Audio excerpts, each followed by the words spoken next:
izin untuk menyampaikan perihal kegiatan tugas dari modul titik 4 untuk melaksanakan kegiatan diseminasi atau pengimbasan tentang deposit di sekolah.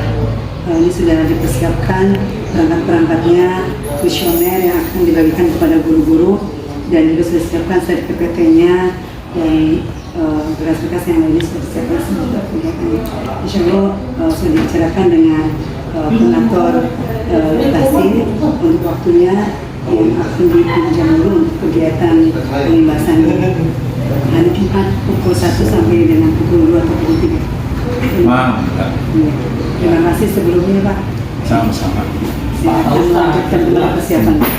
Ditunggu bahannya ya. Iya.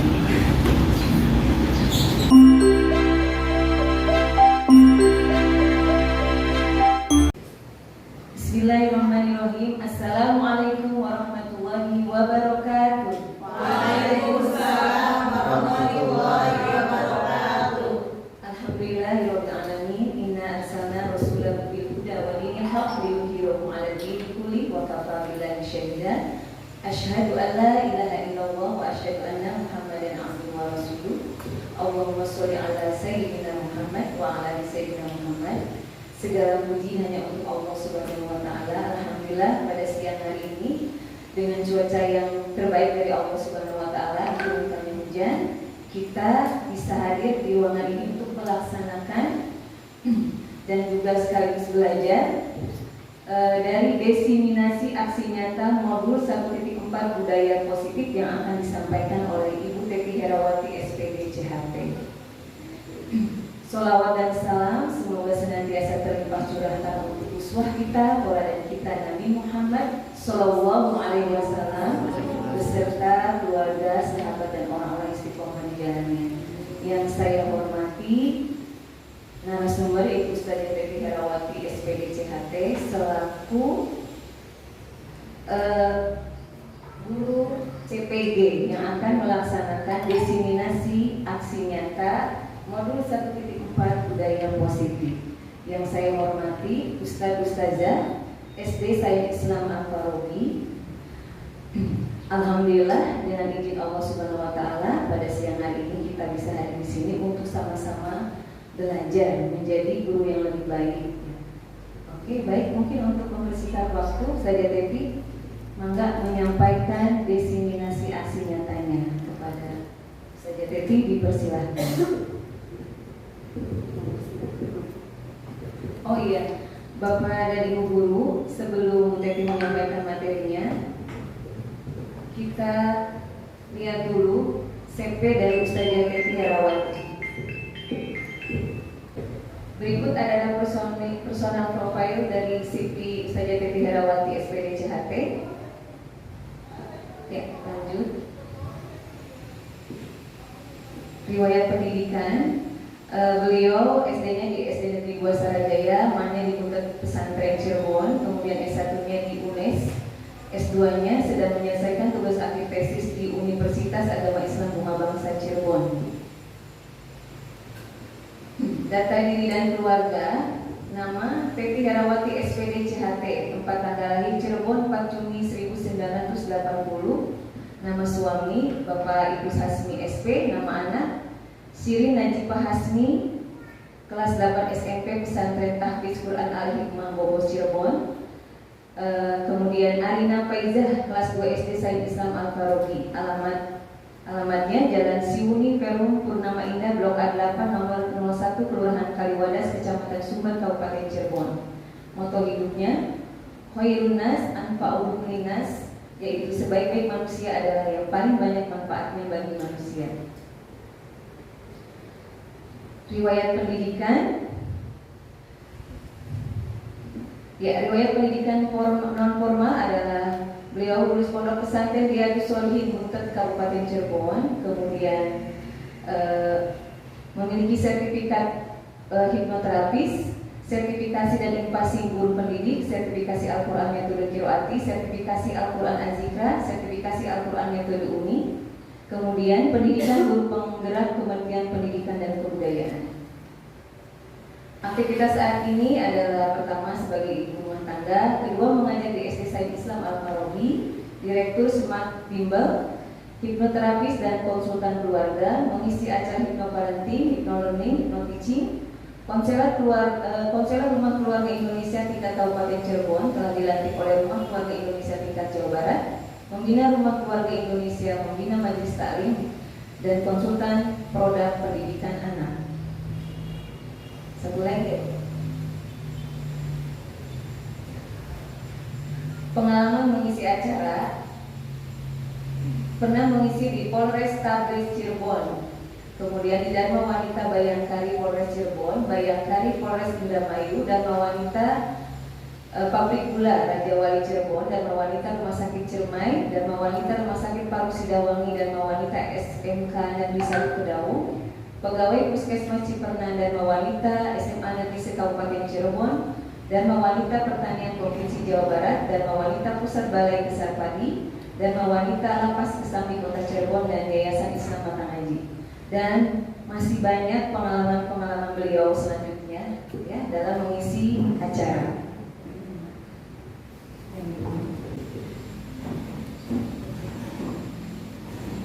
Baik, untuk mempersingkat waktu, lanjut saja kita akan sama-sama belajar tentang bagaimana menerapkan budaya positif di lingkungan sekolah kita.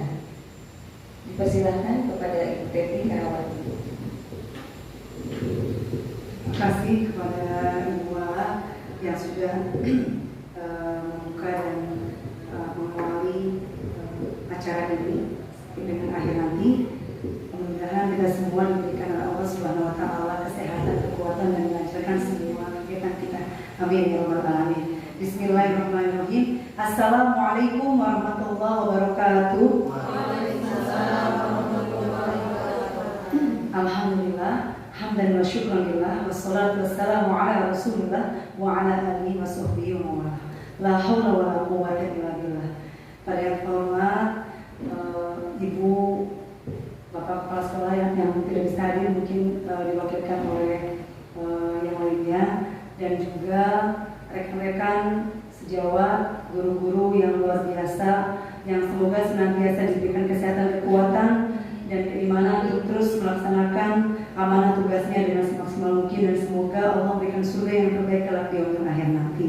Amin ya rabbal alamin. Bagaimana kabarnya Bapak Ibu semuanya? Alhamdulillah, luar biasa, tetap semangat, Allahu Akbar, yes. Iya, Masya Allah, luar biasa ya. Mohon izin saya berdiri. Ya, terima kasih. Kita sama-sama di sini akan belajar bersama. Saya akan belajar bersama dengan Bapak Ibu yang luar biasa. Yang pada hari ini kita akan bertemakan tentang aksi nyata modul 1.4 budaya positif dari program pendidikan guru penggerak. Saya sebagai CGP Angkatan 7 dari SMK Al-Farabi Kabupaten Cirebon. Baik, kita akan sama-sama belajar bersama dari mulai slide pertama. Ya, budaya positif. Apa yang terbayang di benak kita tentang kalau dengar istilah budaya positif? Apa kira-kira Bapak Ibu? Ada istilah disiplin gitu ya. Ada disiplin, ada apa lagi? Ada karakter-karakter yang lainnya. Nah, di sini kita ada beberapa hal ya. Yang pertama tentang disiplin positif dan nilai-nilai kebajikan. Yang kedua tentang teori motivasi, hukuman dan penghargaan, serta tentang restitusi. Yang ketiga tentang keyakinan kelas. Kemudian selanjutnya yang keempat yaitu tentang kebutuhan dasar manusia dan dunia berkualitas. Kemudian yang kelima tentang restitusi, dan kita akan membahas 5 posisi kontrol ya. Dan yang keenam tentang restitusi, yaitu segitiga restitusi.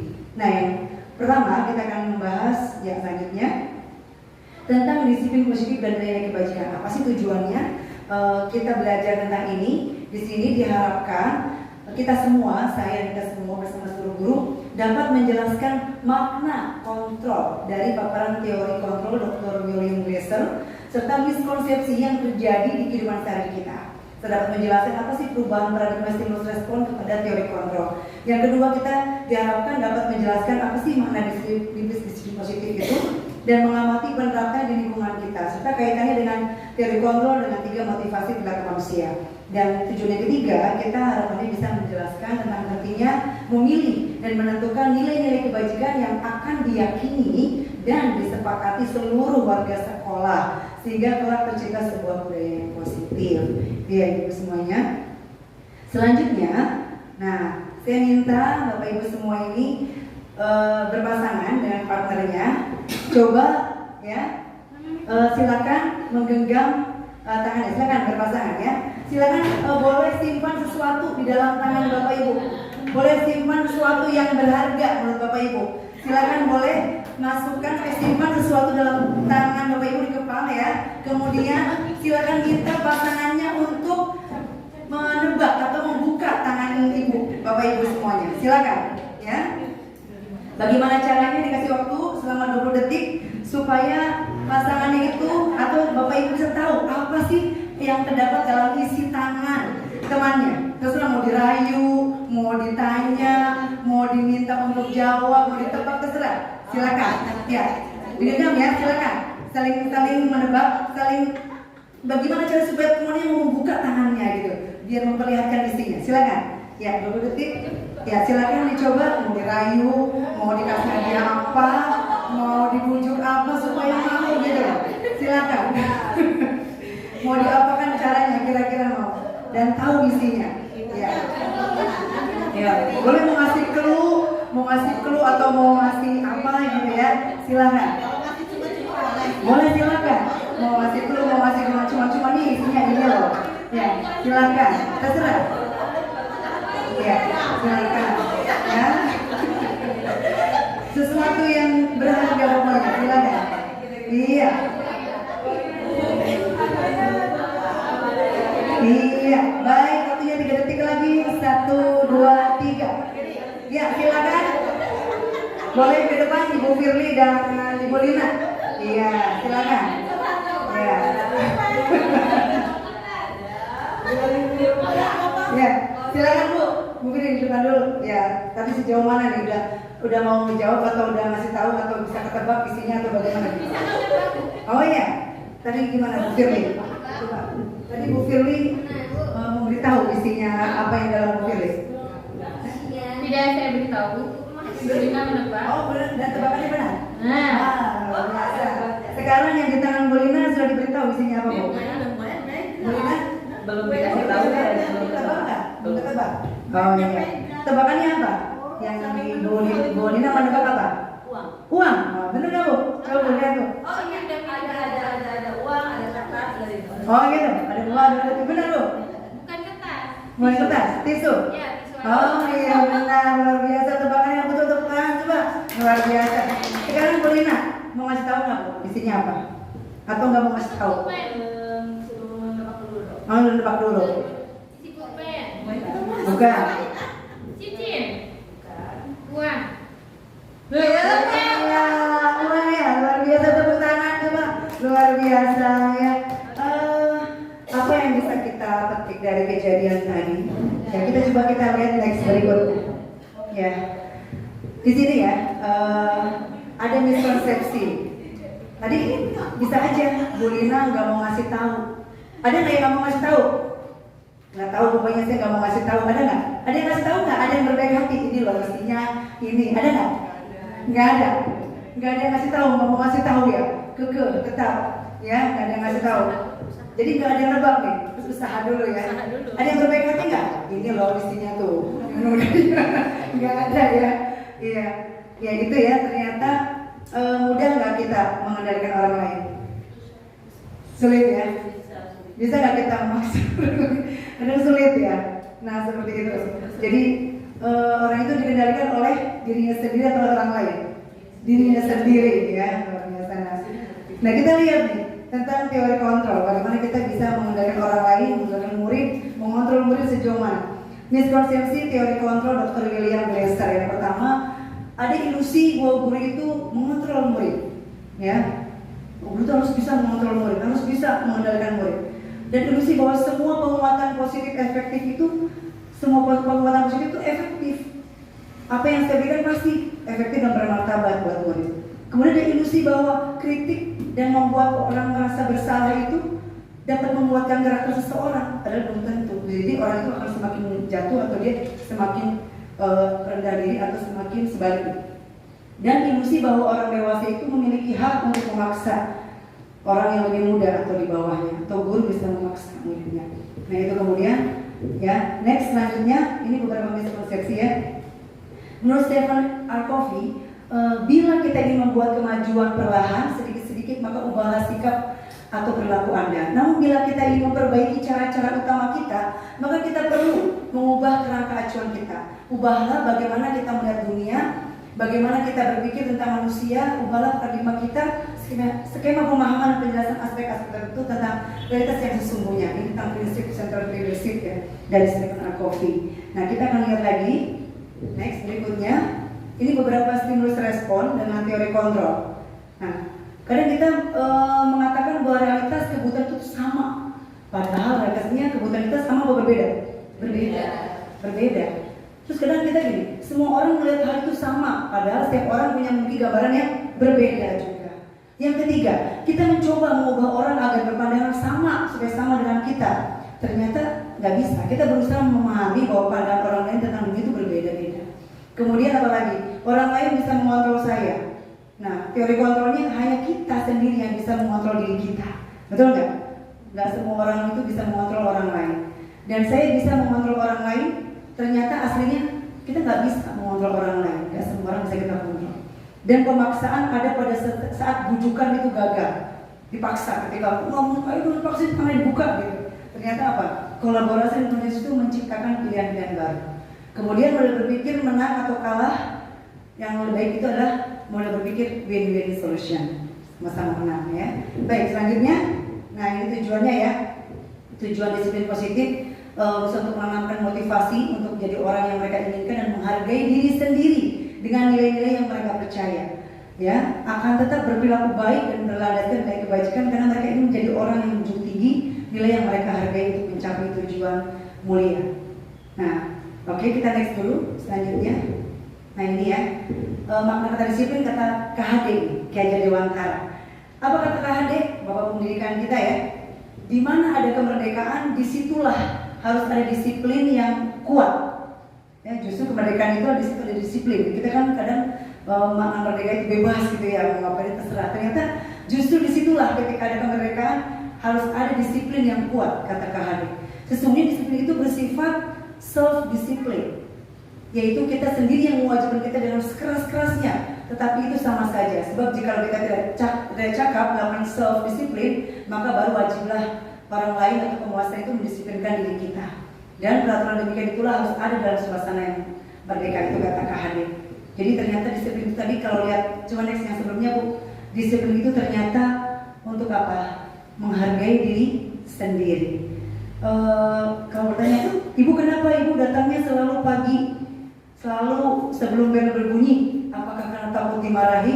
Apakah karena takut diapakan? Apa karena menghargai diri sendiri? Kira-kira apa jawaban yang paling tepat? Menghargai diri sendiri. Ya, kita sama-sama sedang berusaha belajar untuk terus meningkatkan disiplin kita. Datang ke sekolah, kemudian semakin bisa awal waktu, semakin bisa mendekati bel berbunyi gitu ya. Baik, selanjutnya kita akan lihat ya. Oke, next berikutnya ini kalau ini kata definisi merdeka menurut KHD ya, pakai bahasa Jawa ada apa enggak? Nih, merdeka itu Jawanya. Nora melepas impang ning uga kuat kuasa mandiri priangganya yang pakai Bu Intan. Minta Aziz Tolong nih. Benar minta, artinya minta. Yang merdeka itu artinya nggak hanya terlepas dari perintah, akan tetapi juga cakap membuat untuk memerintah diri sendiri. Itu kata KHD ya. Jadi merdeka itu justru dia cakap memerintah diri sendiri. Baik, selanjutnya, nah ini ya menurut Diane Grossen kalau ini Diane Grossen. Rule yang satu, Diane menyatakan bahwa arti dari kata disiplin itu dari bahasa Latin disiplina, ya disiplina, yang artinya belajar. Kata disiplin juga berasal dari akar kata yang sama dengan disipol atau murid atau pengikut. Nah, untuk jadi orang murid atau pengikut, seorang harus paham betul alasan mengapa sih mereka mengikuti suatu aliran atau ajaran tertentu, sehingga motivasi yang terbangun adalah motivasi intrinsik ya, bukan ekstrinsik. Jadi disiplin itu sebetulnya yang lebih kuat itu lebih dari karena orang lain atau karena diri sendiri. Kira-kira apa Ibu? Jadi diri sendiri apa lebih karena orang lain? Lebih karena diri sendiri. Jadi yang di sini tekankan bahwa kita melakukan disiplin itu bukan karena faktor orang lain, tapi karena faktor dari diri sendiri. Ya, intrinsik. Baik, selanjutnya nih ya. Nah, ini nilai kebajikan universal ya. dari Dr. William Glasser dalam Hereditary Control menyatakan bahwa setiap perbuatan itu pasti punya tujuan. Dari Gosden juga sama, mengaitkan nilai-nilai kebajikan yang dimiliki seseorang, maka motivasi intrinsiknya akan terbangun sehingga menggerakkan motivasi dari dalam untuk mencapai tujuan yang diinginkan. Baik, ini selanjutnya ya. Nah ini ya beberapa nilai kebajikan dari 6 institusi. Nanti ibu bisa lihat mana nilai-nilai karakter yang sudah kita sepakati untuk diterapkan di sekolah kita. Ya, mungkin kita perlu bikin kesepakatan apa nih nilai-nilai apa yang mau kita utamakan. Kalau dari profil PP ya, pelajar Pancasila ada 6. Apa aja tuh? Beriman, bertakwa kepada Tuhan Yang Maha Esa dan bertakwa mulia. Yang kedua, ini harus kita hafal ya, karena kita lagi di kurikulum merdeka ya. 6 profil PP ini. Pertama beriman, bertakwa kepada Tuhan Yang Maha Esa dan bertakwa mulia. Yang kedua adalah mandiri. Yang ketiga benar, kritis. Yang keempat apa? Berkebinekaan global. Yang kelima bergotong royong. Yang keenam kreatif. Ini yang sedang kita bahas ya di PP ya, pelajaran Pancasila. Nah kalau menurut organisasi IBOPP itu toleransi, nilai kebajikan itu ada rasa hormat, integritas, mandiri, menghargai, antusias, empati, keingintahuan, kreativitas, kerjasama, percaya dan komitmen. Kalau 9 pilar karakter menurut IHF ya itu ada cinta Tuhan dan penciptaannya, teman tanggung jawab, ini banyak ya istilah-istilah ini. Kita lihat ya, hampir sama tidak? Kita lihat berikutnya, yang keempat ada dari lifelong guidelines dan life skills. Itu ada dapat dipercaya, lurus hati, pendengar yang aktif, tidak merendahkan orang lain, memberikan yang terbaik dari diri. Nah ini dari petunjuk hidup ya, peduli, penalaran, kerjasama, keberanian, keingintahuan, usaha sampai dengan tanggung jawab, persahabatan. Nah ini. Nah oke, dari selanjutnya lagi. Nah ini dari The Seven Essential Virtues. Dari Building Moral Intelligence, Michael Borba, ada suara hati, kontrol diri, rasa hormat, kebaikan, toleransi, keadaan empati. Dan yang keenam ada lagi dari, nah ini The Virtuous Project atau proyek nilai kebajikan. Nah mana di antara banyak nilai kebajikan ini yang mau kita terapkan di sekolah atau di kelas? Ibu-ibu sering menyampaikan kepada anak-anak mana nilai-nilai yang sering diutamakan, yang mana kira-kira? Yang ditekankan anak-anak harus memiliki. Kira-kira mana aja? Kejujuran, yang satu kejujuran ya. Apalagi Bu? Tanggung jawab. Apalagi? Keberanian. Peduli ya. Peduli. 4 ini ya. Ada lagi yang lain? 4 ini ya. Jujuran, keberanian, tanggung jawab, sama kepedulian ya Bu ya. Ada lagi nggak yang urgen yang kita perlu tanamkan kepada murid-murid untuk prioritaskan? Apalagi kira-kira? Mandiri ya, mandiri. Melihat sesuai dengan kondisi anak-anak kita di SD Sayyid Islam Al-Farabi ini seperti apa. Nah ini ya. Oke, selanjutnya kita kasih bintang ya nanti ya yang perlu kita tanamkan. Kemudian apa saja nih, kita sama-sama diskusikan sepakati ya. Apa saja nilai kebajikan di sekolah yang kita yang selama ini? Apakah perlu dirubah atau ditambah? Memang harus kalau perlu ditulis ya, kita sama-sama diusulkan ke sekolah apa nilai utama yang mau kita tekankan kepada anak-anak. Berapa poin yang kita udah fokus di situ dulu. Kalau sudah terpenuhi baru ke nilai kebajikan yang lainnya. Baik, selanjutnya coba kita lihat lagi. Nah ini tentang kita mau belajar dulu ya tentang teori motivasi, hukuman dan penghargaan restitusi.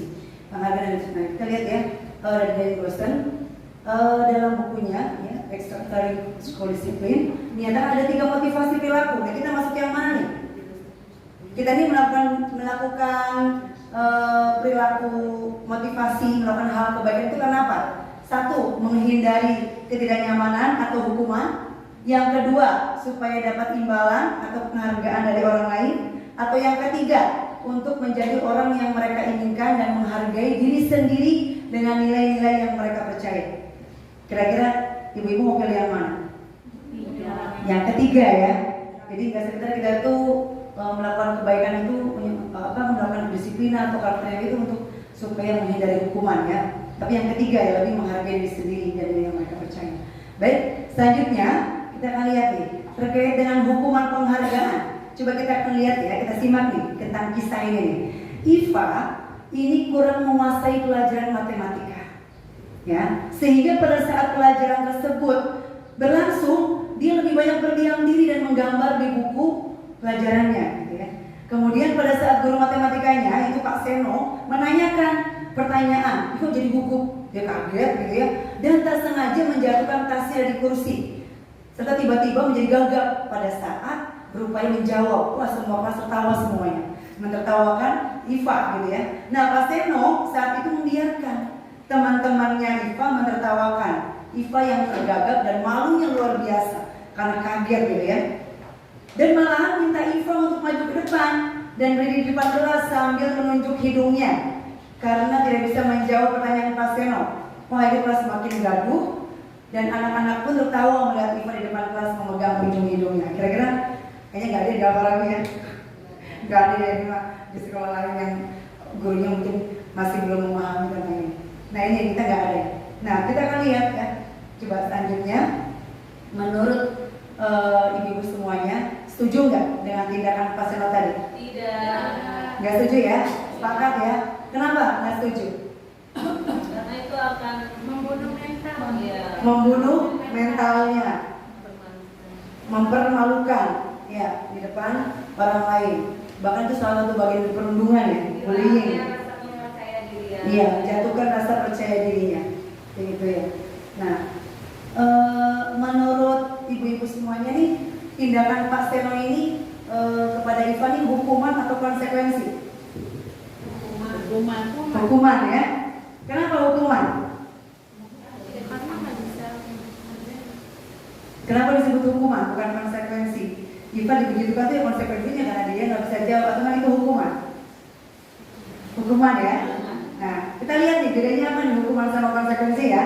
Nah, ini bedanya nih. Kita lihat ya. Nah, ini bedanya hukuman sama konsekuensi. Kita kalau anak ngasih hukuman apa ngasih konsekuensi? Kalau hukuman itu bersifat tidak terencana, mendadak, tiba-tiba, gitu ya.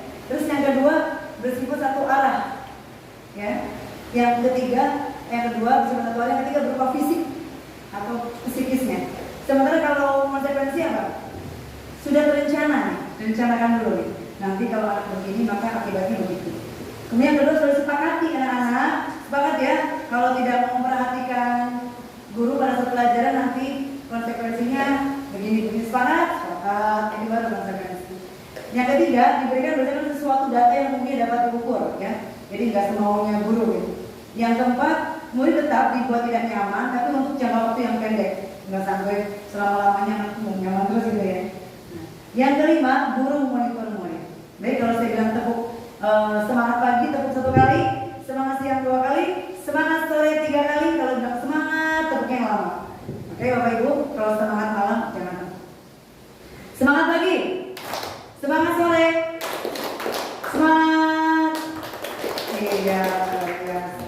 Next, selanjutnya ini jam-jamnya setelah makan siang itu biasanya godaan untuk mata terpejam malam gitu ya. Tapi luar biasa ya ibu semuanya. Nah, kita akan lihat nih restitusi. Apa ya proses restitusi ya? Proses apa nih yang akan kita terapkan bersama? Coba-coba sama-sama kita pelajari dan kita sama-sama bersama kita lakukan di sekolah kita. Ini ada sebuah proses menciptakan kondisi bagi murid untuk memperbaiki kesehatan mereka sehingga mereka bisa kembali pada kelompok mereka dengan karakter yang lebih kuat. Itu menurut bosan ya. Nah, bukan bosan ya, kalau bosan ini ekspedisi. Nah, ini yang berikutnya, restitusi ini merupakan proses kolaboratif yang mengajarkan murid untuk mencari solusi untuk masalah yang mereka sedang hadapi, membantu murid berpikir tentang orang seperti apa yang mereka inginkan dan bagaimana mereka harus memperlakukan orang lain. Ini menurut Charles Bos. Ya. Oke, selanjutnya kita akan lihat video segitiga restitusi. Bagaimana cara menangani anak yang ketika menghadapi suatu masalah. Boleh diklik? Ya. Kita lihat. Oh ya, maaf. 5 posisi kontrol sebentar.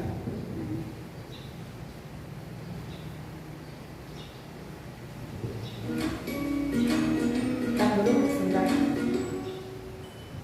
Salam bahagia Ibu dan Bapak Guru hebat. Dalam penerapan disiplin positif restitusi, salah satu penerapan disiplin positif restitusi, salah satu program yang dikembangkan adalah 5 posisi kontrol. 5 posisi kontrol dalam restitusi adalah proses perjalanan seorang pendidik agar dapat mengenali dirinya. Pada video kali ini, kita akan membahas tentang 5 posisi kontrol yang dikembangkan oleh Diane Gossen dan contoh penerapannya.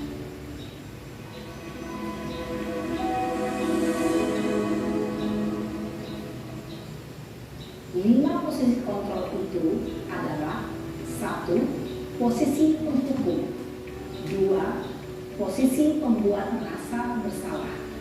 3. Posisi teman. 4. Posisi pemantau atau monitor. Dan 5. Posisi manajer. Untuk lebih memahami kelima posisi tersebut, mari kita saksikan kasus Naren yang terlambat hadir 20 menit di sekolah dan melihat bagaimana kelima posisi kontrol dalam menghadapi masalah tersebut.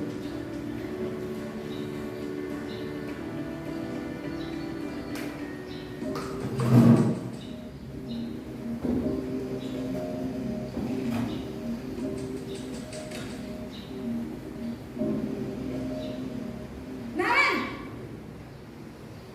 Sini kamu! Selamat pagi, Bu. Selalu terlambat. Kamu deh, pasti terlambat. Maaf, Bu. Saya Apa? Apa coba? Alasan kamu apa lagi? eh, Kapan sih kamu tidak terlambat? Malas sekali ya kamu jadi anak. saya Dasar pemalas. Gak kapok-kapok sih kamu. Sudah berapa kali terlambat? Sana, kamu keliling lapangan basket 2 kali. kenapa saya harus keliling lapangan basket, Bu? Kenapa? Kamu melawan ibu. Berani-beraninya jawab. Sudah terlambat, masih berani jawab pula. Sekarang, keliling lapangan basket 5 kali sekalian. Biar kapok. Cepat. Pergi sana ke lapangan basket. Posisi penghukum biasanya berbicara dengan nada tinggi, menghardik, menunjuk-nunjuk, menyakiti, dan menyindir. Hukuman bisa berupa fisik maupun psikis. Ibu dan bapak guru hebat.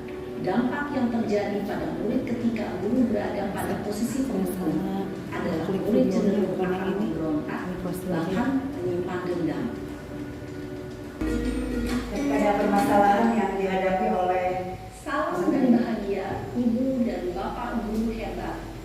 Pada video kali ini kita akan membahas tentang salah satu program disiplin positif yang diterapkan di lingkungan sekolah yang dikenal dengan nama restitusi.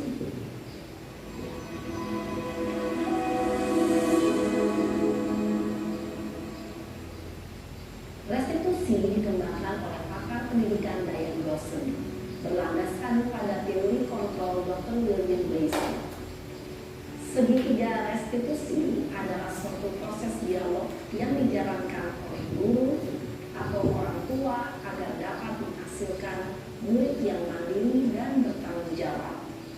Pada saat guru di posisi manajer, aspek yang dikembangkan pada murid adalah motivasi intrinsik, sehingga penanaman nilai-nilai kebajikan dapat tumbuh dan berkembang menjadi suatu kebiasaan positif yang akhirnya membentuk karakter murid. Proses dialog ini terdiri dari 3 langkah yang digambarkan pada ketiga sisi pada segitiga restitusi. Sisi pertama adalah menstabilkan identitas. Sisi yang kedua adalah validasi tindakan yang salah. Dan sisi yang ketiga adalah menanyakan keyakinan. Ibu dan bapak guru, berikut ini akan ditunjukkan bagaimana seorang guru berada dalam posisi manajer menggunakan penerapan segitiga restitusi. Nah, kita lihat ya, kejadian yang dihadapi oleh salah seorang siswa.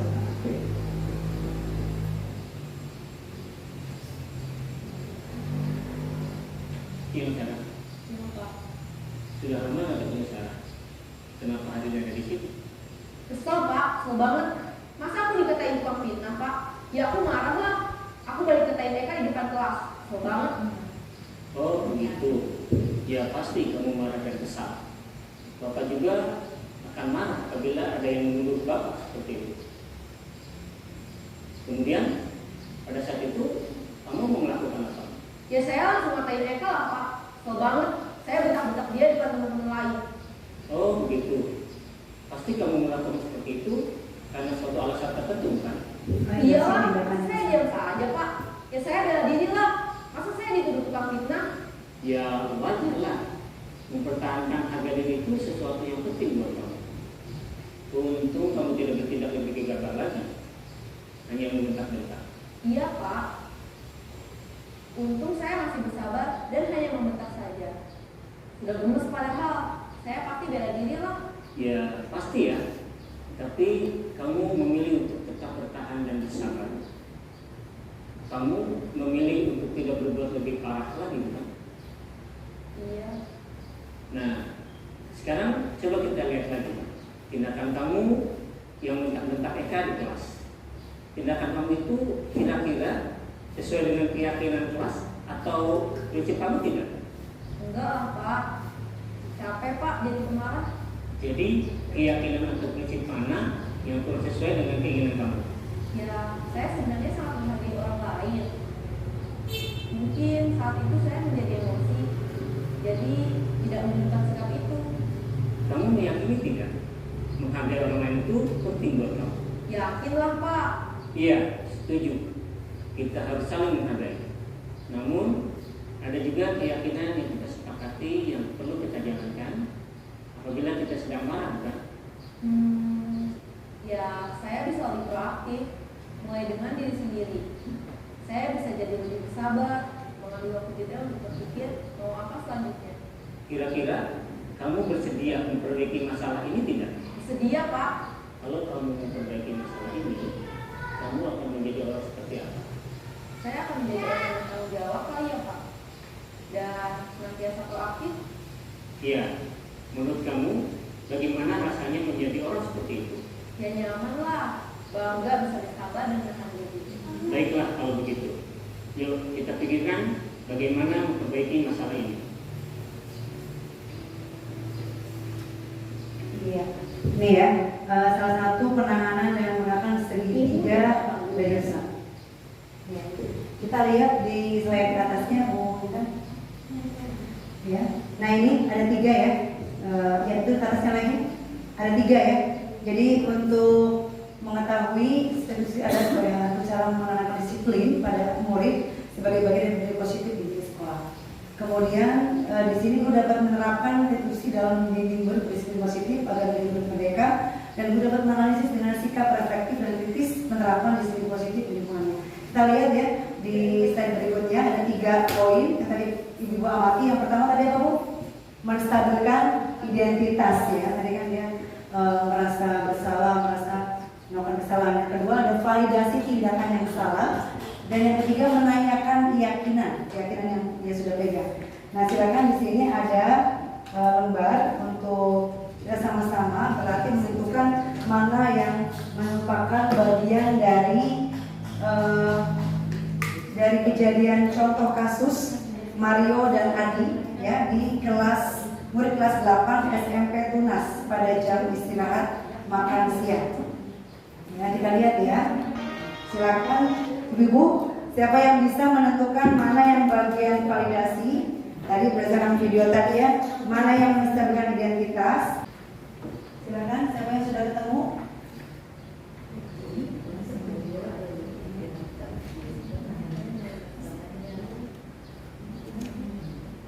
Jadi sudah ketemu 3 bagian itu ada di mana? Cara menangani 3 tadi. Sekarang ada yang sudah bisa? Ya, ada yang sudah ketemu mana yang bagian dari kejadian ini, mana yang disebut dengan menstabilkan identitas. Jadi ketika mereka berbuat kesalahan, kalimat apa yang diucapkan oleh guru, ya silakan dikasih garis bawahi mana yang berusaha untuk validasi tindakan yang salah. Ya, ya. Ada yang sudah ketemu?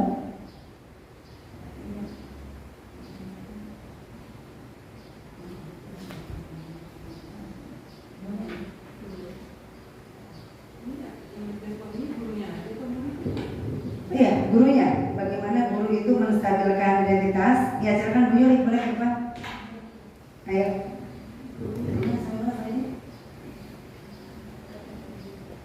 Nah, ini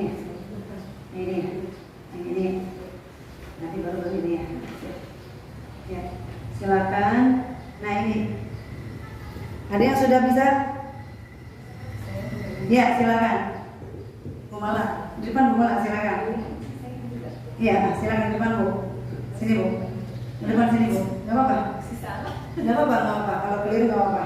Ini kan kejadiannya Mario sama Adi ini kan pada jam istirahat makan siang terus diajak oleh guru kan. Nah, kemudian dipanggil oleh Pak Joko nih. Tuh, silakan. Ya, lempar-lemparan makanan di kantin. Terus nggak sengaja malah lempar wajahnya Ibu Dina. Nah, Bu Dina kena makanan, lemparan makanan. Silakan Bu. Ya. Mana yang upaya Pak Joko itu menstabilkan identitas, rasa bersalahnya itu supaya dari sini. Iya, silakan. Terus dulu Pak Paus semangat. Yang kejadian tadi. Ya. Bulina ini bukan salam dan bahagia ibu dan bapak guru hebat.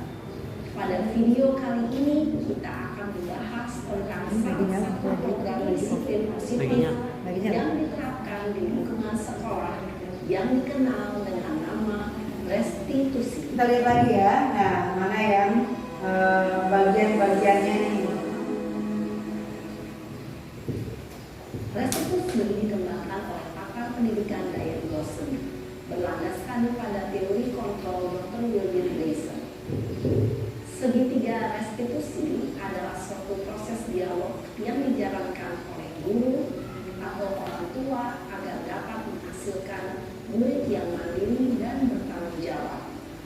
Pada saat guru di posisi manajer, aspek yang dikembangkan pada murid adalah motivasi prinsip, sehingga penanaman nilai-nilai kebajikan dapat tumbuh dan berkembang menjadi suatu kebiasaan positif yang akhirnya membentuk karakter murid. Proses dialog ini terdiri dari 3 langkah. Ada 3 langkah ya. Kalian nih. Ada segitiga restitusi. Sisi pertama adalah menstabilkan identitas. Sisi yang kedua adalah validasi masalah. dan sisi yang ketiga adalah Menanyakan keyakinan. Ibu dan bapak guru, berikut ini akan ditunjukkan bagaimana seorang guru berada dalam posisi manajer menggunakan penerapan segitiga restitusi. Ya. Kita lihat ya. Mana bagian validasi tindakan yang salah dan menstabilkan diri dulu ya, dari mulai menstabilkan. Kita lihat. Siang. Sudah lama nggak ketemu? Kenapa hari ini ada di sini? Nah ini menstabilkan. banget. Masa aku dikatain tukang fitnah, Pak? Ya aku marah lah. Aku balik katain Eka di depan kelas. Kesel banget. Oh begitu. Ya pasti kamu marah dan kesal. Bapak juga. Kamu pasti marah dan kesal. Nah itu sebagai konflik. Kemudian pada saat itu. Nah, stop dulu.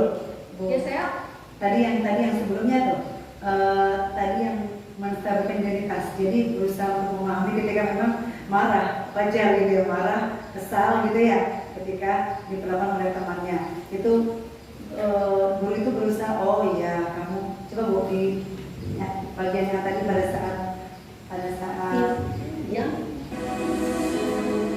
bukan pada murid adalah nah aku marah lah. Aku balik katain Eka di depan kelas. Nah, ini bilang begini. Oh begitu. Ya pasti kamu marah. Kamu pasti malah kesal ya, gitu sebagai tukang fitnah, gitu ya. Jadi menstabilkan identitas ini memang dia bisa menstabilkan apa yang dirasakan. Oh ya, wajar ketika ada rasa marah muncul, kesal muncul, gitu ya. Menstabilkan identitas. Karena itu sebagai tukang fitnah. Nah yang kedua, memvalidasi tindakan. Coba lanjut. Kesal. Kamu Bapak pasti juga marah kesal. akan marah apabila ada yang menurut Bapak. Bapak juga sama. Kalau ditulis seperti itu saya juga marah gitu. Ya. Gitu ya, berarti ya. Saat itu kamu mau melakukan apa? Nah, Ya saya langsung ngatain Eka lah. Pak. Yang kedua. Kesel banget. Saya bentak-bentak dia di depan teman-teman lain. Oh begitu. Pasti kamu melakukan seperti itu karena suatu alasan tertentu kan? Iyalah, masa saya diam saja Pak? Ya saya bela diri lah. Masa saya dituduh tukang fitnah? Ya wajar lah. Pasti kamu mempertahankan sesuatu. Itu sesuatu yang penting buat kamu. Untung kamu tidak bertindak lebih gegabah lagi. Nah, Hanya membentak kita. hanya membentak-bentak saja. Ya. Untung saya masih bersabar dan hanya membentak saja. Udah gemes padahal saya pasti bela diri lah. Ya pasti ya. Tapi kamu memilih untuk tetap bertahan dan bersabar. Kamu memilih untuk tidak berbuat lebih parah lagi. Nah itu ya. Sekarang coba kita lihat lagi tindakan kamu. Nah ini baru bagaimana keyakinan yang terakhir. Ya, silakan. Kira-kira sesuai dengan keyakinan kelas atau prinsip kamu tidak? Enggak, Pak. Sampai Pak tidak Pak. Jadi keyakinan Ya, silakan boleh berdiskusi berdua untuk menunjukkan mana yang tahap menstabilkan identitas. Silakan boleh dengan partnernya, boleh berdua atau bertiga ya untuk menunjukkan. Ya, kira-kira dari kejadian Mario dan Ade ini mana nih? Pak Joko ini yang awalnya itu menstabilkan identitas dulu ketika melakukan kesalahan. Ya, silakan.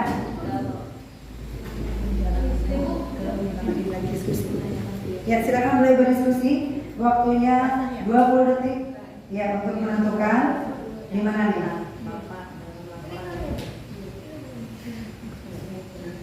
Iya.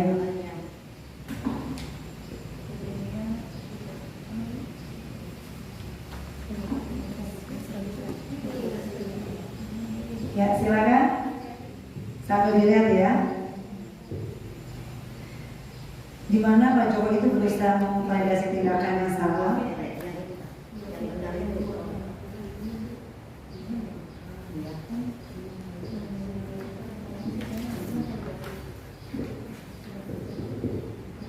Iya, silakan.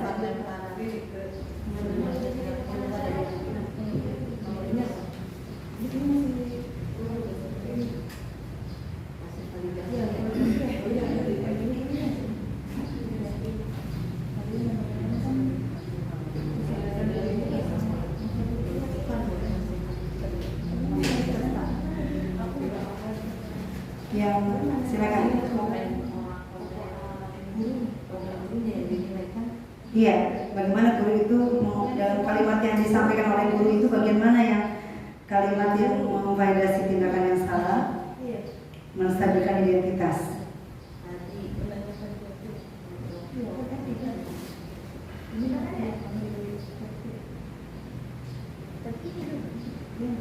Ya, silakan. Ada yang sudah ketemu? Ya, boleh ke depan? Boleh ya. Salah juga tidak apa-apa. Salah juga nggak apa-apa. Oh iya, silakan. Ada hadiahnya. Jus. Ada dapat jus lagi nih. Tambahan jus. Garpresnya. Silakan. Ayo. Yuk, Polina dengan Boyis. Silakan. Yang mana nih yang berusaha untuk menstabilkan identitas dulu? Ya. Wajar ketika mereka melakukan kesalahan itu karena apa? Ya. Bapak juga akan melakukan yang sama kan tadi ya. Ya, kalau menurut kami Ya. Silakan Bu Lina dan Bu Yes. ya, kalau menurut kita berdua di sini Pak Joko itu menstabilkan identitas itu yang pertama yang menanyakan di sini kalian melempar-lemparan makanan di kantin karena wajahnya Bu Lina ketika beliau sedang lewat. Itu yang pertama. Yang kedua masih menstabilkan ya Bu. Iya. Apakah kalian tahu kalau kalian berada dalam masalah sekarang? Iya. Nah itu. Kemudian setelah menstabilkan ada di sini Pak Joko mulai validasi terhadap yang salah. Yaitu yang pertama yang baiklah Bapak di sini bukan untuk mencari siapa yang salah, gitu kan? Yang itu. Kemudian yang kedua tetap masih validasi, yaitu ya Bapak bisa melihat kalian merasa senang melakukannya, tetapi yang kalian lakukan merugikan orang lain. Iya. Kemudian yang terakhir yaitu menanyakan keyakinan. Menanyakan keyakinan ini ada pada Pak Joko saat berbincang, yaitu kalian berdua ingat dengan baik keyakinan kelas kita kembali pada ketika kalian main lempar-lemparan ini yang boleh menanyakan keyakinannya. Lalu yang kedua yaitu ini Bu ya, yang tapi kalian mendapatkan rasa senang Menurut Bapak ada cara untuk mendapatkan rasa senang tanpa merugikan orang lain. Bagaimana menurut kalian? Iya, Itu menanyakan keyakinan. Iya. Ya, Terima begitu kasih saja. tepuk tangan buat Boyin. Iya, betul sekali ya. Jadi itu. Jadi ketika kita menangani ada anak yang salah, kita langsung, kamu kenapa begitu? Gitu kan kita sebenarnya langsung fokus ya untuk kamu sebaiknya begini-begini, gitu kan seolah-olah dari kitanya ya yang menangani. Tapi dari ketika restitusi ini seolah-olah siapa yang dari siapa yang ingin menyatakan kesungguhan untuk berubah, dari anak atau dari gurunya? Dari anak sendiri kan, mau apa ke depannya, ya kan ya? Ya kan seperti itu ya.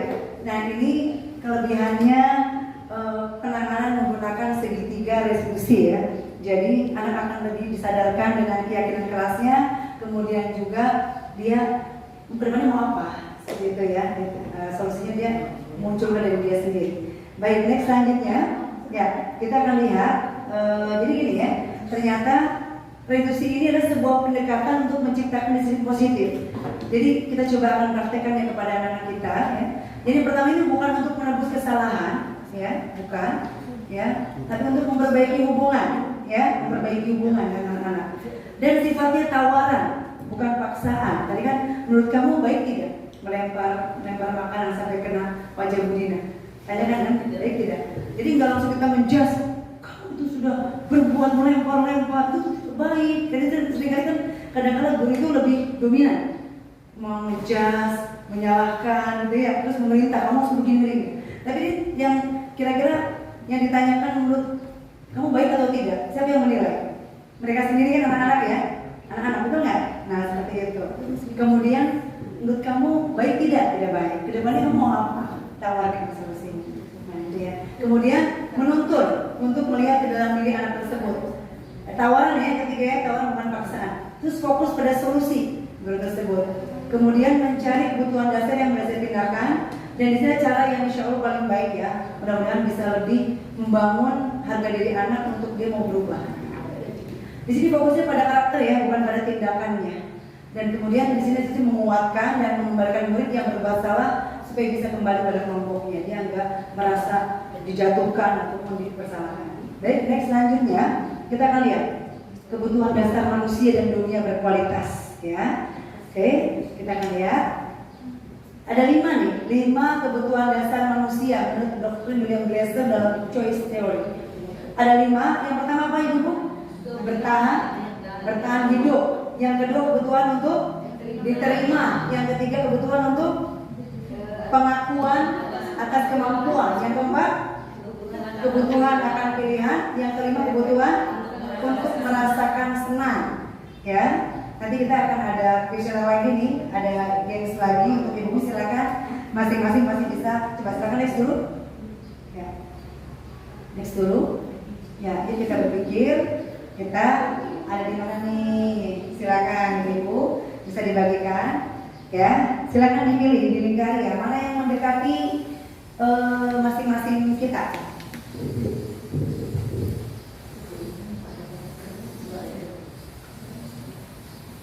Ya, lanjut. Langsung saja, silakan diberikan skor ya, diberi skor. Berapa poinnya jumlahnya? 1 sampai 10 sampai ada berapa poin biasanya? 10 ke 11 sampai 20, kemudian ada 40 poin. Silakan langsung aja dilingkari. Kira-kira tidak benar, kadang-kadang atau sangat benar. Kalau sangat benar 5 poinnya. Langsung aja dilingkari. Silakan. Nanti yang sudah 1 sampai 10 silakan dihitung berapa skornya. Langsung berhitung cepat aja. Ya. 11 sampai 20 berapa skornya? Kemudian 21 sampai 30 berapa skornya? Dan 31 sampai 40 berapa skornya? Ya, langsung dihitung, silakan. Mana yang paling besar skornya? Apakah 1 sampai 10? Apakah 11 sampai 20? Apakah 21 sampai 30 atau 31 sampai 40? Silakan dihitung jumlahnya ya. Silakan, berikan cepat aja ya. Ya, dilingkari aja langsung. Dilingkari. Habis dilingkari dihitung berapa nih jumlahnya. Mana yang paling besar? Di bagian mana? 10 pertama, 10 kedua, 10 ketiga, atau 10 keempat? Ya. Mana yang lebih mendekati ya? 1 untuk yang tidak benar, 3 kalau yang kadang-kadang, yang 3 yang sangat benar sesuai dengan yang sering saya lakukan gitu ya. Silakan, yuk.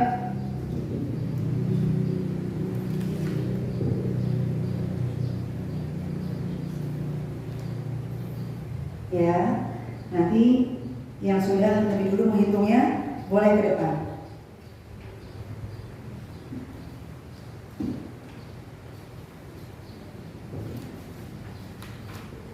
Saya senang berteman, apakah sangat benar atau kadang-kadang atau tidak benar. Mudah bagi saya berbicara dengan siapapun, saya suka ngobrol, telepon, saya suka bekerja dengan orang lain, saya menghabiskan waktu dengan orang lain. Silakan, yang sudah, Bumala sudah, ada berapa jumlahnya? Silakan. Ya, nah, ini sudah selesai.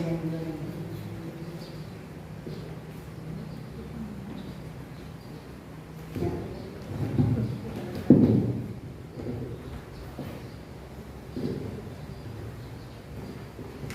Silakan.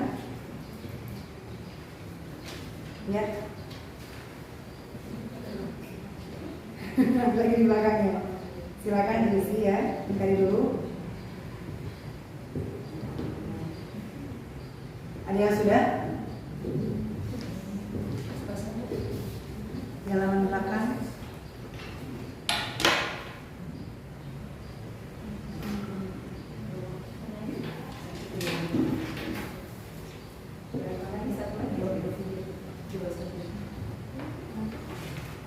Ada yang sudah?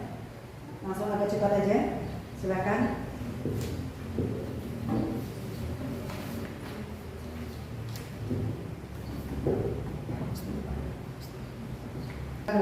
Tadi Bu Dina kebutuhan apa? Kebutuhan akan kebebasan ya. Yang pertama siapa yang pertama? Ya, Bu En berarti kebutuhan akan kasih sayang dan rasa luar biasa ya. Luar biasa ya. Betul ya, bisa yang bisa diterima ya. Iya. Ada lagi yang lain? Yang keempat ada? Maksudnya 31 sampai 40, 10 yang keempat. 30 itu yang sampai 34. Ungkapan kebutuhan akan kesenangan. Gitu ya, gitu. Saya paling banyak. Paling banyak yang terakhir ya. Apa maksudnya berarti kebutuhan untuk kesenangan? Yang ke satu. Yang ke satu. Bukan di keempat itu saya banyaknya angka 1, berarti saya tidak butuh kesenangan gitu. Iya, pokoknya kalau jumlah poinnya nih ya, misalkan 1 5 lagi, yang keduanya 5 lagi, yang ketiganya 5 lagi, yang Maksudnya mana? dia butuh kesenangan, kurang kesenangan gitu. Iya, berarti apa iya? Berarti kurang senang. Iya, kebutuhan kesenangannya tinggi. Kebutuhan kesenangannya tinggi. Iya, karena mungkin di sini mungkin tidak pernah, atau kadang-kadang. Nah itu maksudnya. Kalau 10 yang keempat kebutuhan akan kesenangan. Yang keempat itu kebutuhan akan kesenangan. Iya, kalau yang 1 sampai 10 yang paling tinggi ya, itu kebutuhan akan kasih sayang dan rasa diterima. Ya. Yang kedua, kebutuhan akan kekuasaan atau ingin sesuatu, ingin untuk sesuatu gitu. Ya, iya. Iya, yang ketiga itu ungkapan kebutuhan kebebasan. Yang ketiga ya, ya. Yang keempat itu kebutuhan akan kesenangan. Ya, berarti kesenangan. Itu ya, silakan bisa dievaluasi. Baik ya, itu ya luar biasa. Itu kebetulan buat ibu semuanya. Masing-masing punya kebutuhan yang berbeda. Mungkin belum nyebutin nih, sama Bu Lina. Bu Lina sampai yang paling banyak tuh. 10 yang pertama. Sebelum kedua ya, ada kekuasaan. Ya, lanjut ya kita lihat. Ya, kebutuhan dasar manusia kita lihat videonya. Masih ada pernah kesenangan kreatif. Bahagia ya, mungkin kesenangan lain ada yang belum ketemu yang bisa bahagia.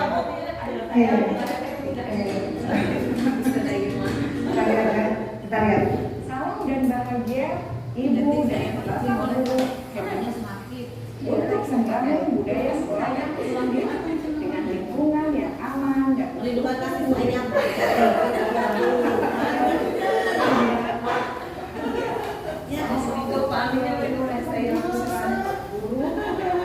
memahami yang mendasari. Pada video kali ini kita akan membahas tentang 5 kebutuhan dasar manusia. Ada 5 kebutuhan dasar ya.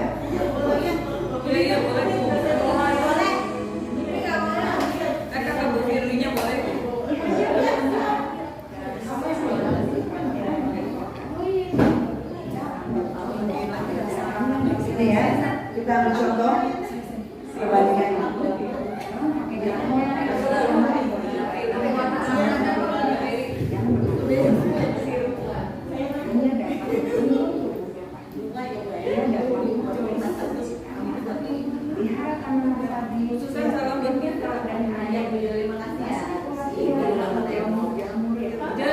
Sakit ya Pak?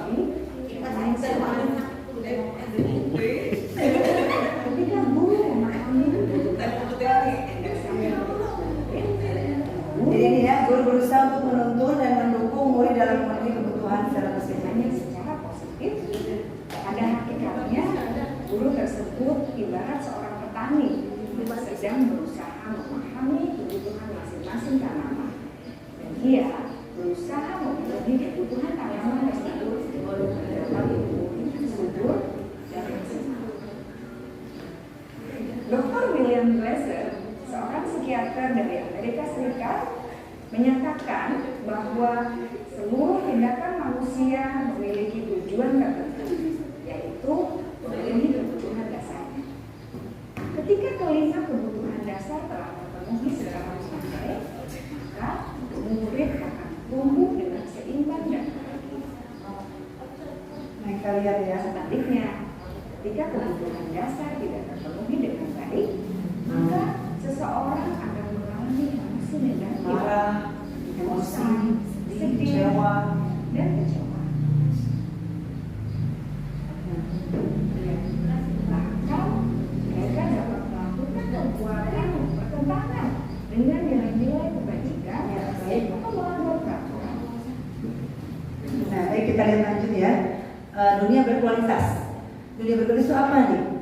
Dunia berkualitas ibu-ibu semuanya, kita semuanya ada tempat khusus. Jadi nih, ada dalam pikiran kita, dalam pikiran itu ada tempat kita tuh menyimpan gambaran, representasi dari semua yang kita inginkan. Jadi kita membayangkan nih, berisikan siapa aja orang-orang yang baik yang kita sayangi, apa saja yang terbaik dalam hidup kita, yang membuat kita merasa bahagia dan terpenuhi kebutuhan besar kita. Pernah nggak kebayang ibu semua? Saya tuh senang banget, saya pengen seperti ini, bayangin nanti ke depan saya begini gitu ya, anak-anak begini lah. Itu namanya dunia berkualitas, ya. Nah, menurut Dr. William Glasser tadi menyebutkan seperti semacam album foto dalam pikiran kita nih ya. Isinya tuh tadi isinya tidak terlalu bahkan banyak, hanya akan dari beberapa hal saja yang sangat signifikan dan benar-benar terbaik dalam hidup kita yang bisa membuat kita merasa bahagia. Itu diantaranya yang disebut dunia berkualitas, ya, isi album dalam kita. Sini tujuannya untuk dapat melakukan refleksi, untuk dapat melakukan diskusi dan dapat menganalisis secara kritis, reflektif dan terbuka atas penemuan diri. Nah baik, ibu kita akan belajar terakhir nih 5 posisi kontrol restitusi. Ibu di posisi mana nih? Kita sering kali jadi penghukum pada anak-anak kita, atau jadi pembuat merasa bersalah, jadi murid merasa down, merasa bersalah, atau kita merasa di posisi teman, atau pemantau, atau yang terakhir manajer. Kita akan lihat ya, tadi yang bisa diklik Bu Intan. Ya. Kita bandingkan tadi yang sudah sempat diputar ya tadi ya, sangat awal-awal kita tayangkan yang laren itu ya. Nah ini kita lihat ya, mana yang sering posisi kita? 5 ya, ada 5 ya, jadi begitu ya. Ada Salam bahagia Ibu dan Bapak Guru hebat. Dalam penerapan disiplin positif restitusi, dari salah satu program yang dikembangkan adalah 5 posisi kontrol. 5 posisi kontrol dalam restitusi adalah proses perjalanan seorang pendidik agar dapat mengenali dirinya. Pada video kali ini, kita akan membahas tentang 5 posisi kontrol yang dikembangkan oleh Diane Gosson dan contoh penerapannya. Ya, kita lihat ya. Yang pertama sebagai penghukum dulu nih, penghukum. 5 posisi kontrol itu adalah 1. Posisi penghukum, 2. Posisi pembuat merasa bersalah, 3. Posisi teman, 4. Posisi pemantau atau monitor, dan 5. Posisi manajer. Untuk lebih memahami kelima posisi tersebut, mari kita saksikan kasus Naren yang terlambat hadir 20 menit di sekolah dan melihat bagaimana kelima posisi kontrol dalam menghadapi masalah tersebut. Kita lihat ya.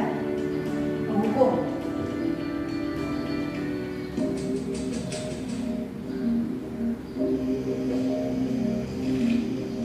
Sedang terlambat nggak anak-anak kelas masih ya? Suka ada seperti ini. Naren! Sini kamu! Selamat pagi Bu. Selalu terlambat. Kamu deh, pasti terlambat. Pasti Maaf, Bu. dong. Saya Apa? Apa coba? Alasan kamu apa lagi? Kapan sih kamu tidak terlambat? Malas sekali ya kamu jadi anak. saya Dasar pemalas. Gak kapok-kapok sih kamu. Sudah berapa kali terlambat? Sana, kamu keliling lapangan basket 2 kali. kenapa saya harus keliling lapangan basket Bu? Kenapa? Kamu mau lagi bu? Kamu ngelawan tambah lagi. Berani-beraninya jawab. Tambah Sudah lagi. terlambat, masih berani jawab pula. Tambah lagi. Sekarang keliling lapangan basket 5 kali sekalian. Biar kapok. Cepat. Ya. Pergi sana ke lapangan basket. Nah ini yang penghukum ya. Guru yang seperti ini kalau masih ada. Posisi penghukum biasanya berbicara dengan nada tinggi, menghardik, menunjuk-nunjuk, menyakiti, dan menyindir. Hukuman bisa berupa fisik maupun psikis. Ibu dan bapak guru hebat. Dampak yang terjadi pada murid ketika guru berada pada posisi penghukum adalah murid cenderung akan memberontak, bahkan menyimpan dendam. Dan tidak suka belajar. Kita coba yang kedua sekarang. Posisi pembuat merasa bersalah. Kita mati.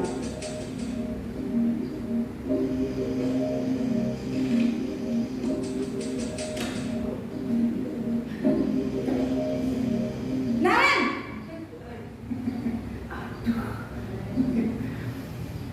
Selamat pagi Bu. Naren. Kamu kenapa terlambat lagi nak? Ya Tuhan Naren. Kamu senang ya bikin ibu susah ya? Kalau kamu terlambat lagi, nanti ibu yang ditegur bapak kepala sekolah nak. Disangka ibu tidak bisa membina kamu. Duh, gimana ini? Maaf Bu. Duh Gusti Naren. Kamu suka ya kalau ibu ditegur bapak kepala sekolah? Terus, sekarang ibu harus tulis apa yang di buku absen? Ini kamu sudah sering terlambat loh. Ibu harus apa coba? Maaf Bu. Maaf sekali. Ya sudah, lain kali jangan bikin ibu susah lagi ya nak ya. Ibu tidak akan kuat lagi kalau kamu begini terus. Bisa jantungan kalau ibu kepala sekolah. Sana cepat, kelas. Maaf ya Bu. Maaf sekali. Agak mendingan dibandingin Posisi pembuat rasa bersalah berbicara dengan nada tenang, cenderung lembut. Namun kata-kata yang diutarakan membuat murid merasa Salah. dengan gagal. gagal. Memandang buruk dirinya sendiri, merasa tidak berharga, dan tidak sanggup membahagiakan orang lain. Ketika guru mengambil posisi pembuat rasa bersalah, murid akan menganggap dirinya yang bersalah dan ia akan menyimpan emosi negatif tersebut di dalam dirinya. Rendah dirinya. Nah, posisi teman sekarang. Ya. Kita lihat. Ada nggak yang seperti ini?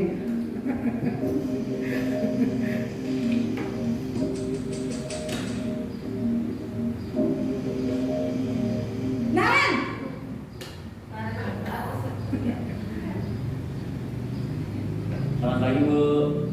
Wah, sudah jam berapa ini, Nak? Pagi, Bu. Iya, Bu. Ibu saya lupa bangunkan saya, Bu.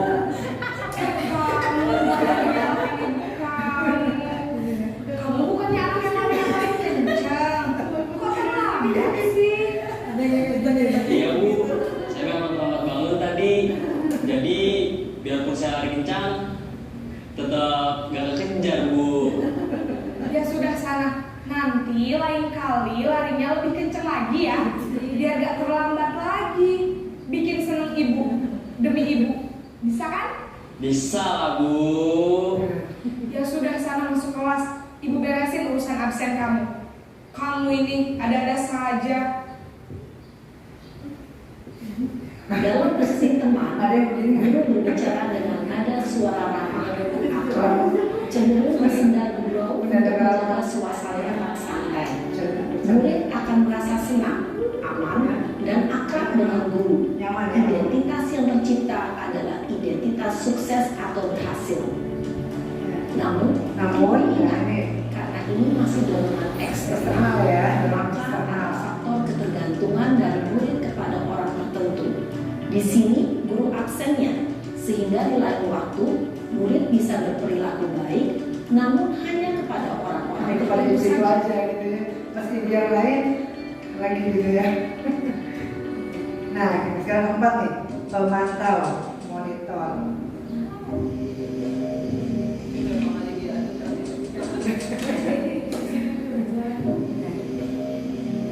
Naren! Kaget. Selamat pagi, Bu. Naren, apa peraturan sekolah kita tentang jam berapa kita harus Peraturannya. masuk sekolah, Nak? Peraturan. Kita harus di sekolah jam 7, Bu. Iya betul, sekarang sudah jam 7.20. Naren sudah tahu konsekuensinya jika terlambat hadir. Konsekuensi ya. Paham, Bu. Saya harus tinggal kelas pas jam istirahat selama 20 menit. Iya benar, konsekuensinya demikian. Jadi nanti jam 9.30 pas istirahat, kamu harus tinggal di kelas, kerjakan tugas tambahan untuk ketertinggalan kamu, ya? Baik, Bu. Nah, ini. Posisi pemantau mengandalkan penghitungan atau data untuk mengontrol Peraturan murid. sama. Guru mengarahkan murid berdasarkan peraturan dan konsekuensi. Seorang pemantau menunjukkan bahasa tubuh dan ekspresi wajah yang datar dan cenderung formal. Nah, kalau kita lihat yang terakhir, posisi manajer. Mana yang kira-kira yang paling tepat untuk kita praktekkan, teman-teman?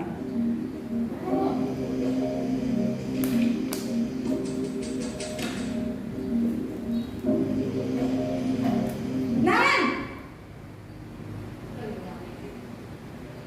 Kita lihat nih, manajer ya. Selamat pagi, Bu. Selamat pagi Naren. Maaf, Bu. Saya terlambat. Iya, sekolah masuknya jam 7, sekarang sudah jam 7.20. Jadi sekarang bagaimana ini Naren? Maaf, Bu. Saya lupa setel alarm saya semalam. Baiklah, menurut kamu, keyakinan sekolah yang mana yang perlu kamu tingkatkan? Keyakinan sekolah. Menghargai diri sendiri dan orang lain mungkin ya, Bu. Setuju. Jadi, apakah Naren meyakini prinsip saling menghormati tersebut? Iya, Bu. Saya meyakininya. Apakah Naren bersedia memperbaiki masalah keterlambatan ini? Bersedia, Bu. Bagaimana kamu akan memperbaiki masalah keterlambatan ini? Saya akan coba untuk tidak lupa menyetel alarm saya, Bu. Baik, kalau Naren lupa menyetel alarm di rumah, ada orang yang kira-kira bisa bantu mengingatkan tidak? Ada, Bu. Kata saya, Kak Emma. Ada lagi selain Kak Emma? Selain Kak Emma, ada ibu saya. Baik, jadi yang mengingatkan Naren adalah Kak Emma dan ibu kamu ya? Kira-kira akan mulai setel alarm kapan Naren? Setelah pulang sekolah, akan segera saya lakukan.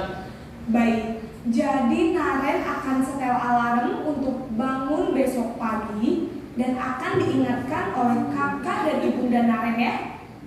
Ada lagi yang mungkin perlu dilakukan Naren agar tidak terlambat bangun lagi. Tidak ada, Bu. Baik Naren, terima kasih untuk kerjasama kamu. Sekarang kamu perlu kembali ke kelas untuk belajar. Baik Bu, terima kasih. Iya. Kira-kira mana yang paling tepat nih? Posisi manajer adalah Iya, posisi manajer ya. manajer yang disarankan Disarankan ini ya, manajer 5 ya. sikap disiplin Ini mana yang tepat? Tempat yang 5 ya. yaitu murid yang Manajer atau pemantau bertanggung juga. jawab dan dapat memecahkan Guidance masalah. manager. Tujuan dari posisi ini adalah agar murid dapat berefleksi atas tindakannya. Guru akan dengan tulus memberikan pertanyaan-pertanyaan bermakna sehingga membuat murid dapat belajar dari kesalahannya dan mencari sebuah solusi untuk menyelesaikannya. Ibu dan Bapak guru hebat, setelah mengamati adegan kelima posisi kontrol tadi, kira-kira posisi mana yang paling Mana yang paling ideal? Posisi mana yang dapat menunjang motivasi dan prinsip murid?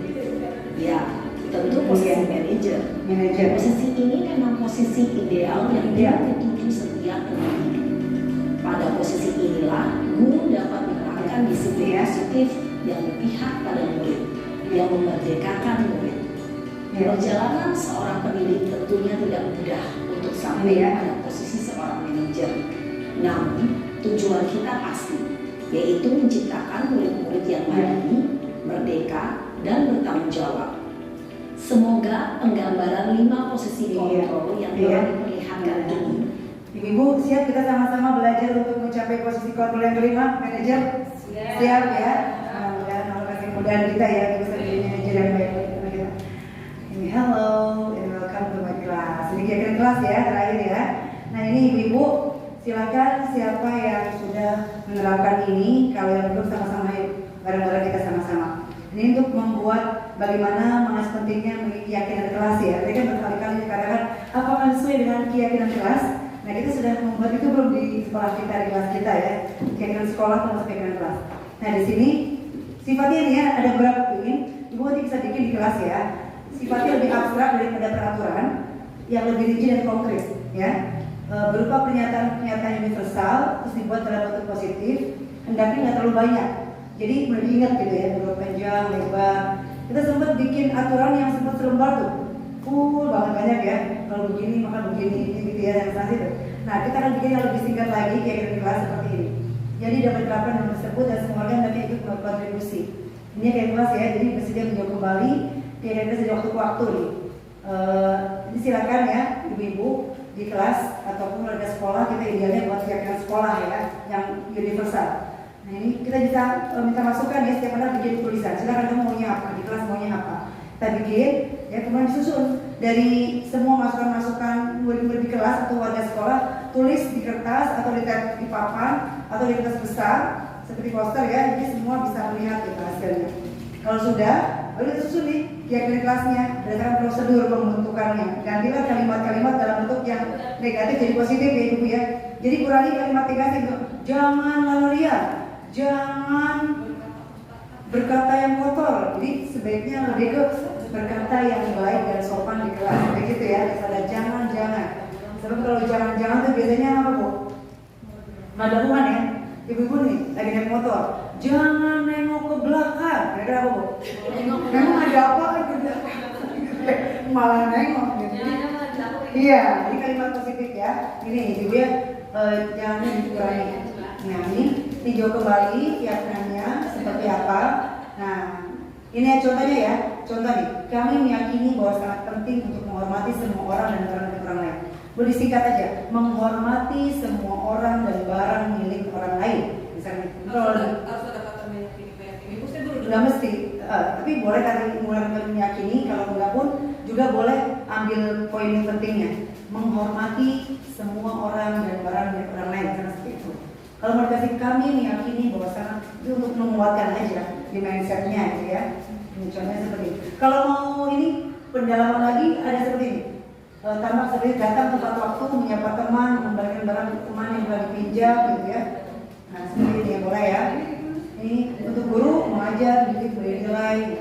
Ini contoh ya di sekolah di kelas 5A nih kemarin bikin beberapa waktu yang lalu membuat tadinya lisan aja. Ternyata kalau wajib lisan aja diusulkan tulis gampang hapus lagi. Jadi dia tulis sekarang di kertas masing-masing, di kertas post-it ya, tempelkan di kertas besar.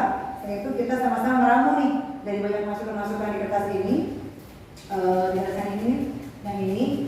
Kemudian kita bikin, Pak, saya kemarin itu bikin ini kertas lipat ya, kertas lipat kemudian dituangkan di sini, tempelkan di kelas untuk anak-anak ya.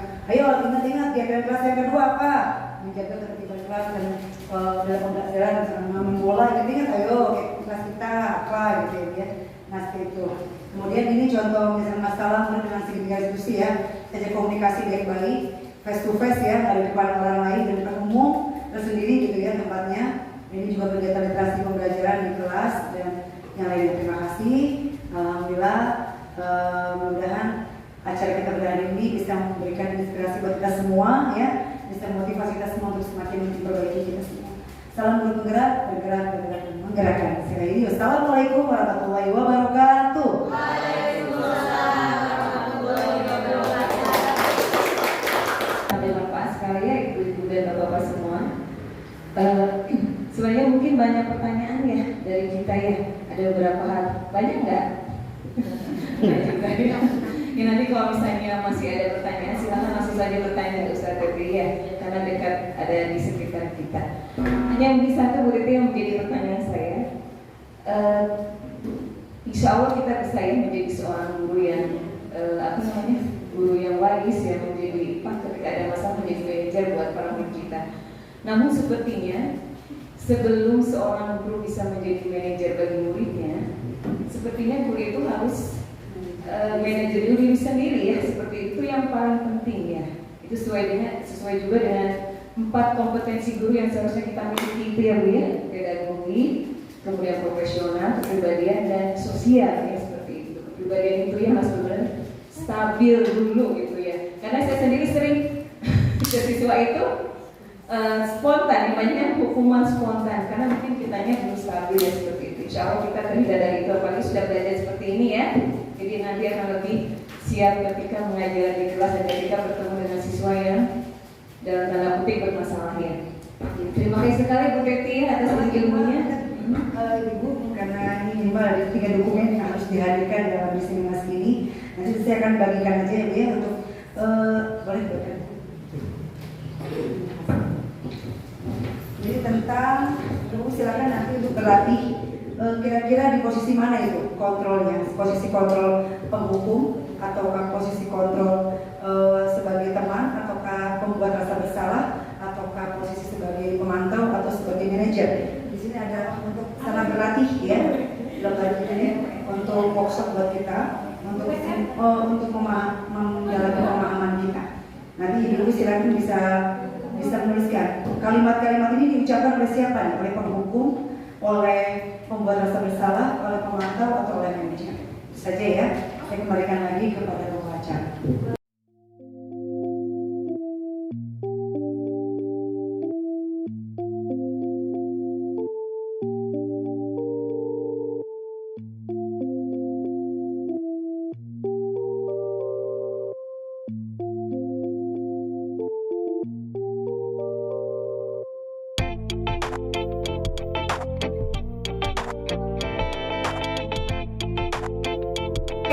Saya dari kelas 5A.